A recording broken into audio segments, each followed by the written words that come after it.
Hello, and thank you for joining us today for our webinar about the Master's Programmes in Environmental Management, Quantity Surveying and International Construction Project Management.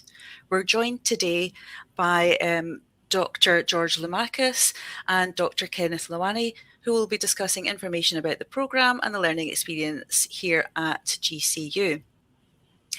Feel free to ask any questions in the chat box on screen, and without further ado, I'll hand you straight over to George.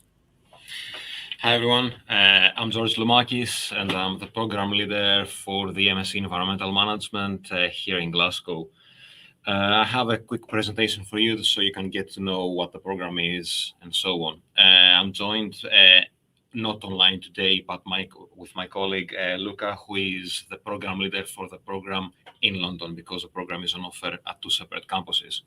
I'll spend the next few minutes explaining what the program is about, what you can expect to learn from this, and why you should join us.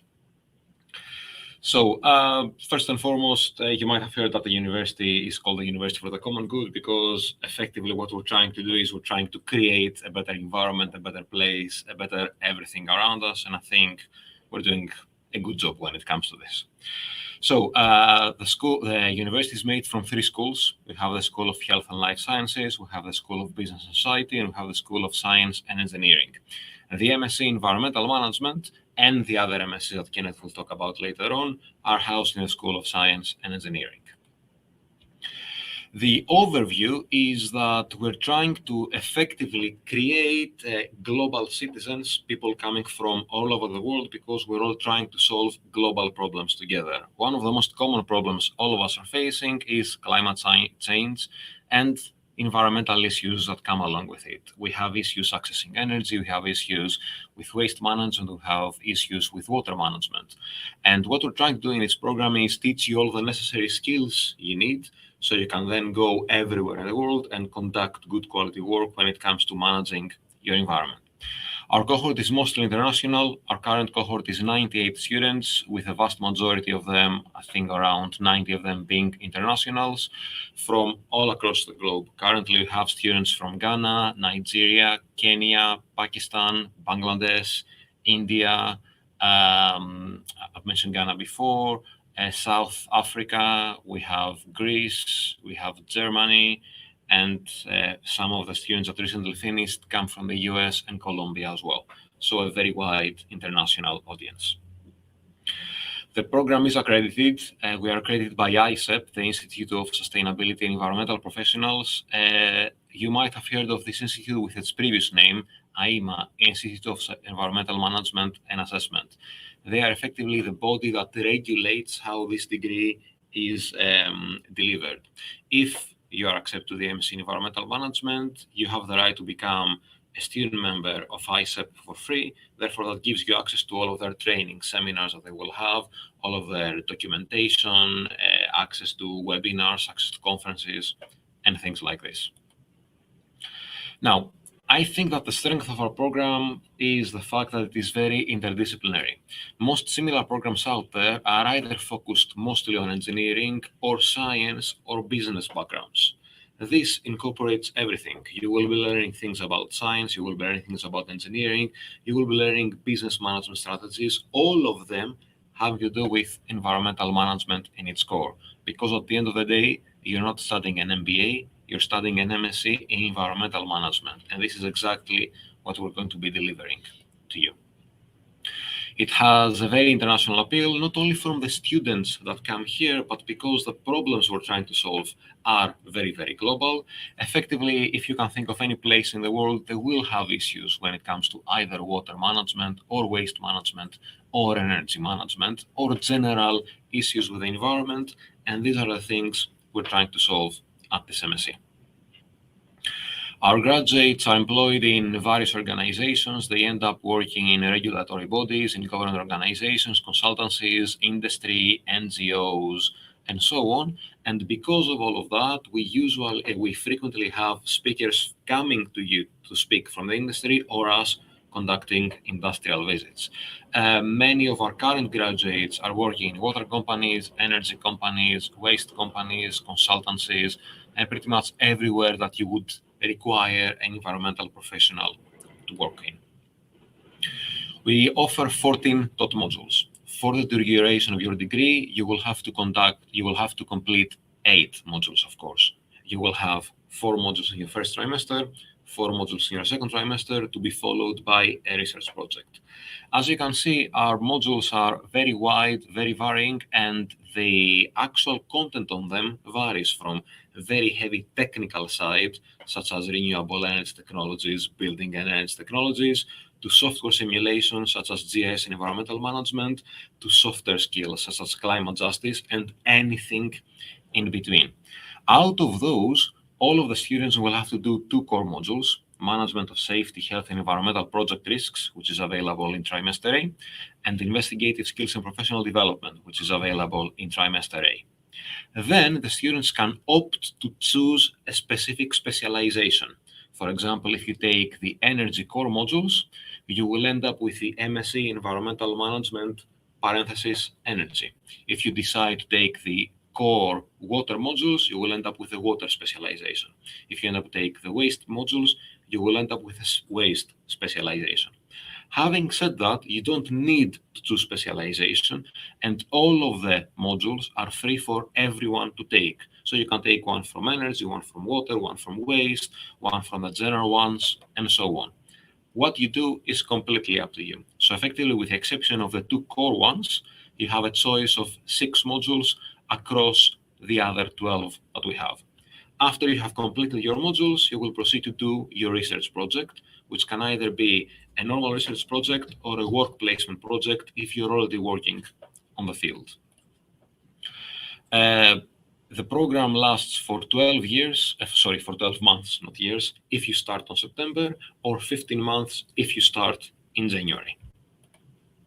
As the academic awards, if you complete 4 modules, you're entitled to a postgraduate certificate. If you complete the other 4 modules, you're entitled to a postgraduate diploma. And if you complete all 180, you're entitled to the MSc. The delivery and assessment is always done on campus with some online elements, and you will be assessed in a variety of things. You will have reports, presentations, courseworks, exams, class tests, and things like that. They all depend on the modules themselves. Field trips and site visits are embedded widely in the curriculum. We take the students out to experience environmental things in the real world. We also do some fun side activities and so on. This is a visit to the Whiteley wind farm, which is the largest wind farm in Europe, second largest wind farm in Europe as we're speaking.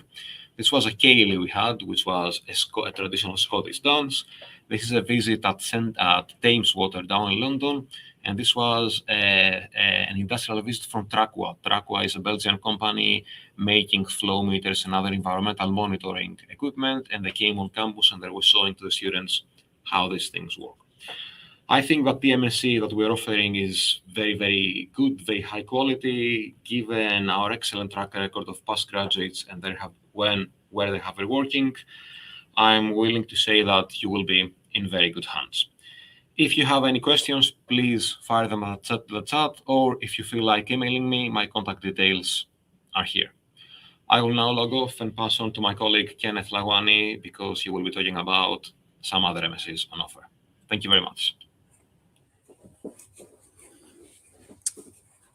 Good morning to you all, and welcome to this event where we talk about the programs that we have on offer here at GCU. My name is Dr. Kenneth Lawani, and I'm the program lead for the MSc in International Construction Project Management and MSc Quantity Surveying. So what I quickly want to do is not to reiterate what Dr. Loumakis has said before regarding GCU and what we have on offer. So my focus now is just going to be on these 2 programs, the 2 MSc programs that we offer here. So I'll give you just a quick overview of what I want to do with you guys today, what I want to talk about regarding the program overview. So if you look at this, we've got the MSc programs that runs in trimesters A and B, but what you tend to do is that you would undertake some dissertations in trimester C, but I'll explain all of that. I'll talk you through the cohort specific journey that you go through when you get in, because we have 2 intakes, one in September and one in January. So we'll talk about that as well. I'll talk about the exit awards that you'd have by the end of your program here for the MSc ICPM and the QS. We'll talk about the delivery methods and any kind of additional support that we have on offer for students. We'll talk about the type of assessment or assignment, and I'll talk about the professional bodies that accredit this program that you intend to come and do. And then you have some couple of minutes to have ask any questions that you might have. So this program is fully run here in Glasgow. We have different kind of like pathways, like the full-time students coming in. Mostly full-time students are international students, which you'll be a part of. We have the part-time, which are normally around about home students, and then we have distance learning, which encompasses either international students or home students that are in full-time employment. So it doesn't really matter if you want to be on ground here or if you want to do it as distance learning. There's that opportunity for you to do it. The program that you come in for has 8 taught modules.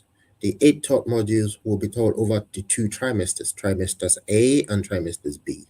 Trimester A, you do 4 taught modules, and trimester B, you do another 4 taught modules. And by the end of that, you will have the opportunity to seat your dissertation.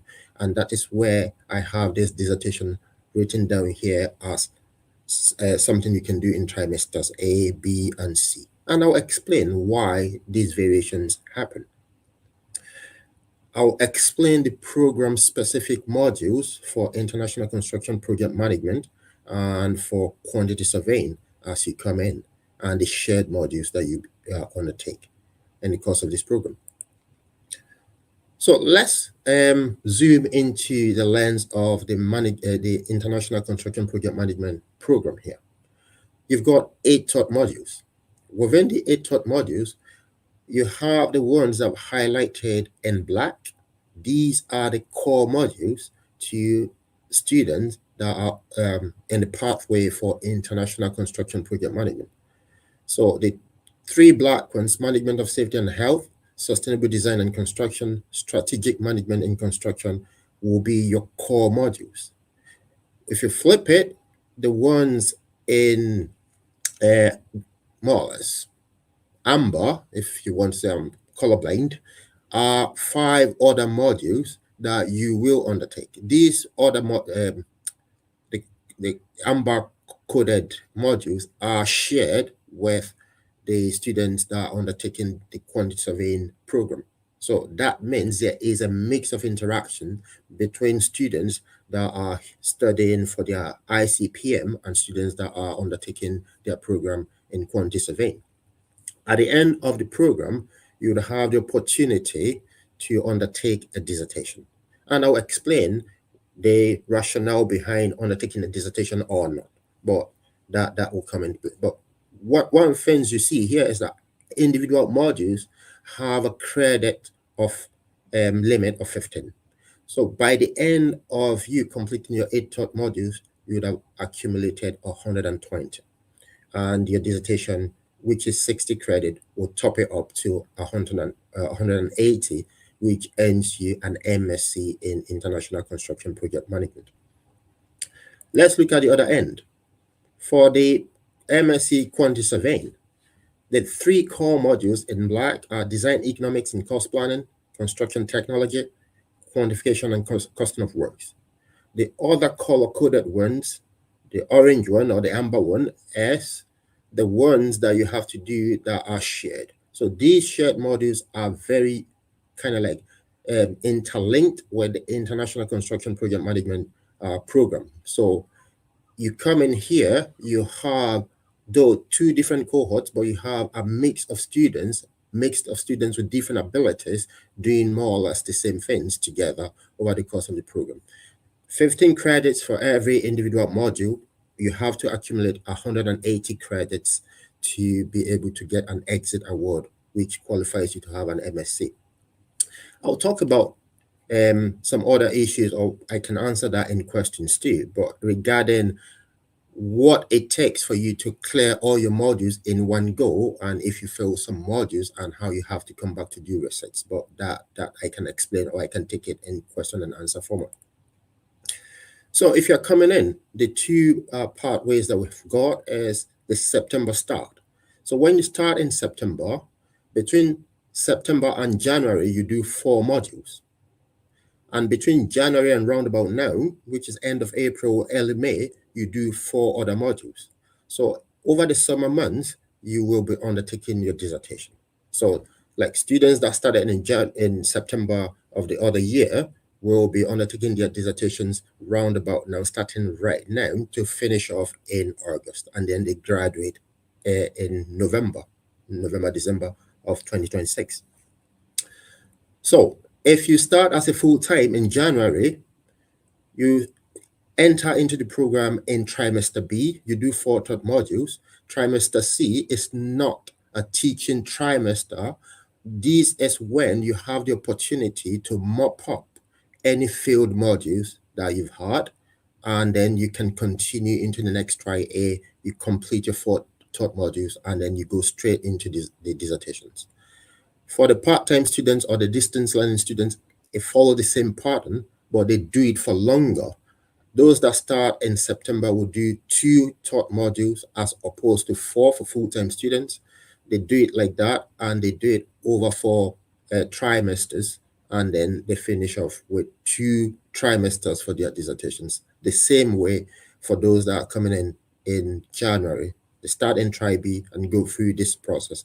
This is just a template to show you how we've mapped the startup times for this program to when you complete the program overall. So let's talk about the exit awards that you get.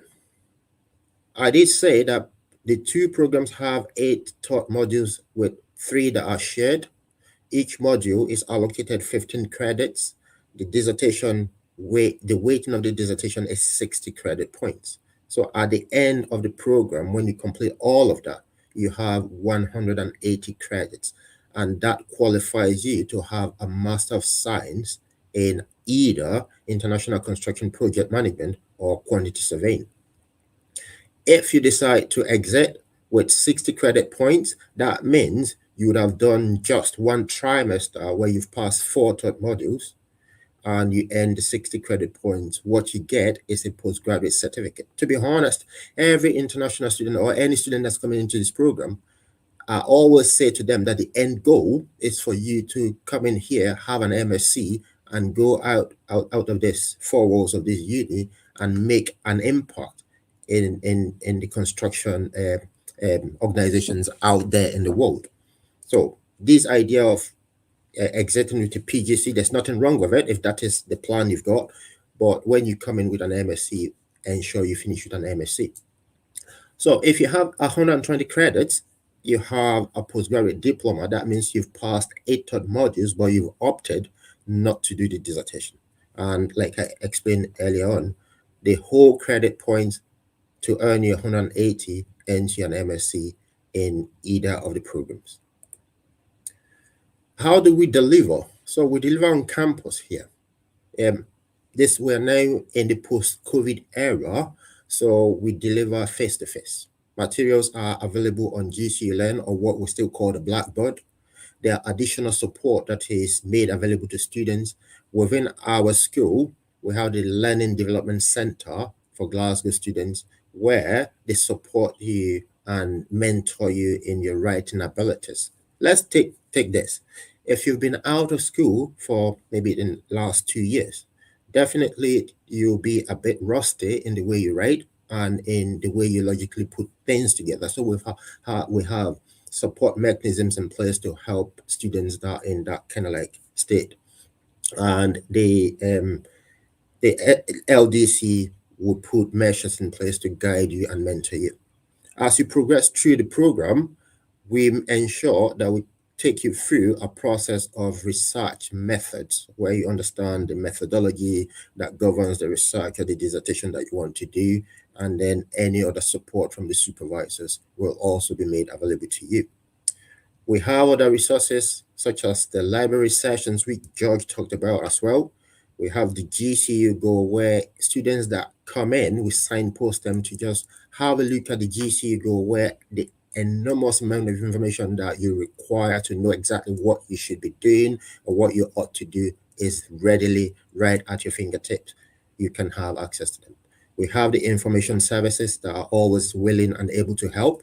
We have the student well-being, and fundamentally, we have the GCU apps anywhere, where students that signed up to come do their programs at GCU have the opportunity to download or have some apps that are specific to the program they're coming for that they can use to improve and enhance their learning.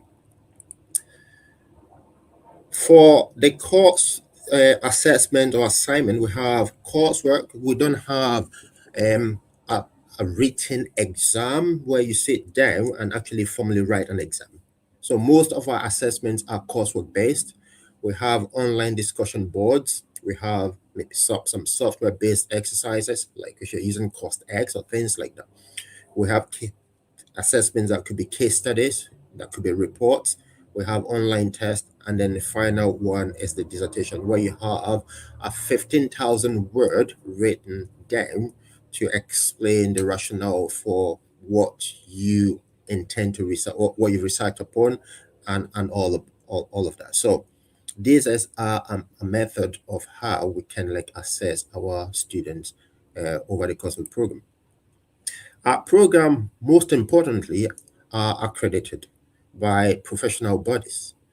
So if you look through our uni, and what sets us aside from other unis is that some programs here in other parts of the UK could be accredited by just one professional body, but not ours. So our programs, for example, are accredited by the Royal Institute of Chartered Surveyors, both programs for ICPM and QS. We have the Chartered Institute of Building that accredit both programs, ICPM and the QS. We have the specific one for the International Construction Project Management students, that's the Association for Project Management, APM. And then we have the Chartered Association of Building Engineers, which I can say I'm proudly a member of, that accredits the quantity surveying program. So you coming here means that by the time you end up completing your program, you've gone through a series of programs that are internationally accredited, and you can end up living here with your head held really high going into employment. So we have opportunities for these professional bodies to come onto campus to speak to students. And as a student, you have free membership to join any of this. And if you have to attend any of the conferences around the UK, you are more than willing and able to attend. There are competitions that our students go for. Like recently, they just went for the CIOB Student Challenge, and then you win a trophy and you win some awards in that. But you end up meeting employers that can help you shape your career into the future. Even I've got students that went through some of these kind of competitions and end up getting jobs. There are other events and a lot more. So I think this is all I just wanted to talk about. I'm very much open for you to ask any questions at all that you have. And thank you for listening.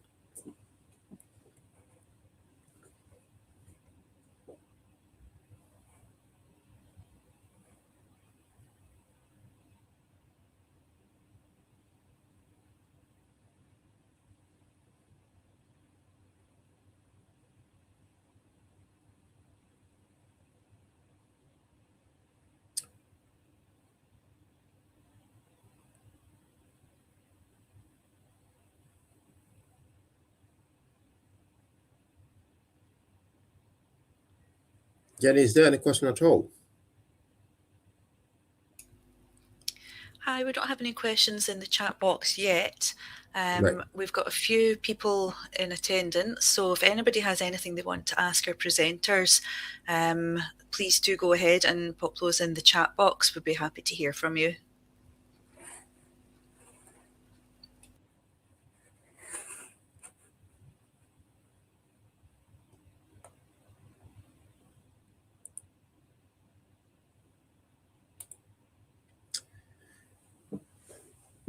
So, guys, I don't know how many of you draw insight on the environment pathways. I think, Joe, that's your question, yeah? Yes. Thanks, Alexander. So there isn't a specific pathway when it comes to the environment. If you don't choose a specialization for waste, water, or energy, you're getting the MSc Environmental Management in general. That shows that you have a general environmental management knowledge. If you want to specialize your knowledge into the pathways of water, waste, and energy, it is only then that you will get the specialization. You don't have to. You can always choose modules from all of the other pathways. It is completely up to you. And whether you want your degree to be MSc Environmental Management parenthesis energy or MSc Environmental Management plain, that's completely up to you. So if you want to be a more generalist, you simply don't choose a pathway to appear in your degree. Right. I'll take the question on the how we test students. So Yep. every module has 2 assessments. So as a student, you are required to undertake 2 either written coursework or discussion boards or any other form of exam or online test that you do a timed or computer adaptive test that you do. So we use those kind of like assessment processes. So each module has got 2 assessments.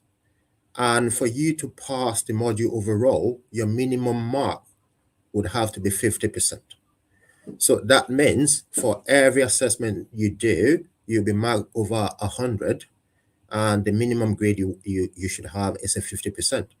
So for those 2 assessments, depending on the module leaders, they would either structure in a way that within the first 6 weeks, you are undertaking an assessment to review what you've done over the last 6 weeks, because we normally have between 11 to 12 weeks of teaching. And then up till the end of the trimester, you have another set of assessment, which could be a written coursework, it could be a case study, it could be a group work that you have to submit again to meet up the requirement for you to pass that module. But the fact is, you are not under that formal exam condition, which sometimes students do like that, where you are meant to kind of like regurgitate everything that you kind of like memorized over the course of the 12 weeks. That's the way we assess. We want you to demonstrate your ability that you know exactly what you've been taught, not just you memorizing and regurgitating it under an exam condition. And when you leave there, everything is gone. What we are trying to set students up for is the impact that the modules that you undertake would have in you, and how you can translate that from the 4 walls of the university into the industry.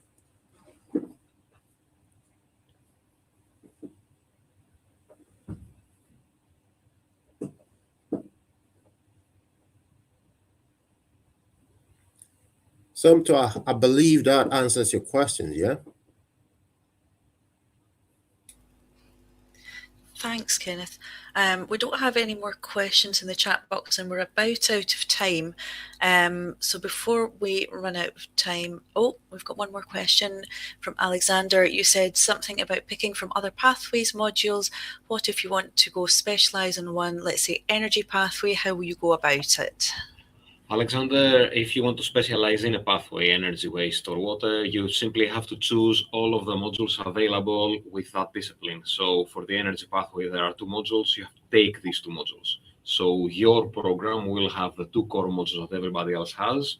You will have the 2 core modules for the energy pathway, and then you will have to choose 4 modules from the rest. If you don't want to specialize, the 6 modules that you have apart from the core modules are free choices. That's the only difference. So Joshua, this is very much dependent on individuals. So the question will be, what do you want to do at the end of this study?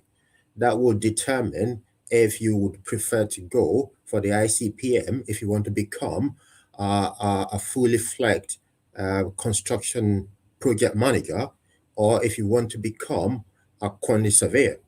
So the market just now, quantity surveying is up high. They are always looking for them. So when you look at the market, ICPM the same way, project managers are being sought after. But one thing that sets you apart is with these degrees, you can go on to have some specialized certifications that you can do so that you are one step above any candidate that any organization is looking for. So it's very much dependent on what you want to do or where you see yourself in your career path. That's what I would say. I mean, I wouldn't really tell you that this one is better than the other. It's very much a thing of choice. Thank you very much. That's us out of time. I'd just like to thank our presenters. I hope everybody found it interesting and helpful. If anyone has any questions after this session, do feel free to email those into us and we will pick those up. And just before everybody leaves, remember to browse and sign up for any other sessions running this week that might be helpful to you. I've posted a link and pinned that to the top of the chat box. So thank you everybody for attending and thank you to our presenters. Thanks everyone. Bye Jenny. Bye Kenneth. Bye.